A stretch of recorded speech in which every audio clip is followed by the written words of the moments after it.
Israel പ്രധാനമന്ത്രി Benjamin നെതന്യാഹുവിനെ വിമർശിച്ച് തുർക്കി president Recep Tayyip Erdogan. നെതന്യാഹുവിനെ ആധുനിക കാലത്തെ ഹിറ്റ്ലർ എന്നാണ് എർദോഗൻ വിശേഷിപ്പിച്ചത്. രക്തദാഹവും വിദ്വേഷവും കൊണ്ട് നെതന്യാഹു അന്ധനായെന്നാണ് തുർക്കി പ്രസിഡന്റ് വിമർശനം. ഗാസയിലെയും ലെബനനിലെയും ആക്രമണങ്ങൾ തുടരുന്ന സാഹചര്യത്തിൽ ഇസ്രായേലിനെ കടന്നാക്രമിക്കുമെന്ന ഭീഷണിയാണ് അദ്ദേഹം മുഴക്കിയത്. നെതന്യാഹുവിന്റെ പേര് ഹിറ്റ്ലർക്കും മുസോളിനിക്കും ഒപ്പമാണ് ചരിത്രം രേഖപ്പെടുത്താൻ പോകുന്നതെന്ന് എർദോഗൻ പറഞ്ഞു. ഗാസയിൽ ഇസ്രായേൽ നടത്തുന്നത് വംശഹത്യയാണെന്നും നെതന്യാഹു ലോകത്തോട് മറുപടി പറയേണ്ടി വരുമെന്നും അദ്ദേഹം കൂട്ടിച്ചേർത്തു. കഴിഞ്ഞ കുറച്ചു മാസങ്ങളായി തുർക്കിയും ഇസ്രായേലും തമ്മിലുള്ള ബന്ധം കൂടുതൽ വഷളായിരുന്നു.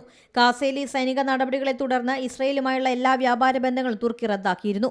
ഗാസയ്ക്ക് പിന്നാലെ ലെബനിലേക്കും യുദ്ധം വ്യാപിപ്പിക്കാനുള്ള ഇസ്രായേലിന്റെ നീക്കം അപകടത്തിലേക്ക് നയിക്കുമെന്ന് തുർക്കി മുന്നറിയിപ്പ് നൽകി. ഇസ്രായേലിന്റെ ഇത്തരം നീക്കങ്ങളെ പാശ്ചാത്യ രാജ്യങ്ങൾ പിന്തുണയ്ക്കുന്നത് ലജ്ജാകരമെന്നും എർദോഗൻ പ്രതികരിച്ചു. തുർക്കിയുടെ പ്രസ്താവനയ്ക്കെതിരെ ഇസ്രായേൽ വിദേശകാര്യ മന്ത്രാലയം രംഗത്ത് വന്നു. എർദോഗൻ സദ്ദാം ഹുസൈന്റെ പാതയിലാണ് സഞ്ചരിക്കുന്നതെന്നും ഫലം എന്തായിരിക്കുമെന്ന് ഓർക്കണമെന്നും ഇസ്രായേൽ തിരിച്ചടിച്ചു. ഇരു രാജ്യങ്ങളും തമ്മിലുള്ള വാക്പോര് സംഘർഷ സാധ്യതയാണ് ഉയർത്തുന്നത്. International desk Zee Malayalam news. ഏറ്റവും പുതിയ വാർത്തകളും വിശേഷങ്ങളും വിരൽത്തുമ്പിലറിയാൻ സീ മലയാളം ന്യൂസ് എല്ലാ ഡിജിറ്റൽ പ്ലാറ്റ്ഫോമുകളിലും ലഭ്യം.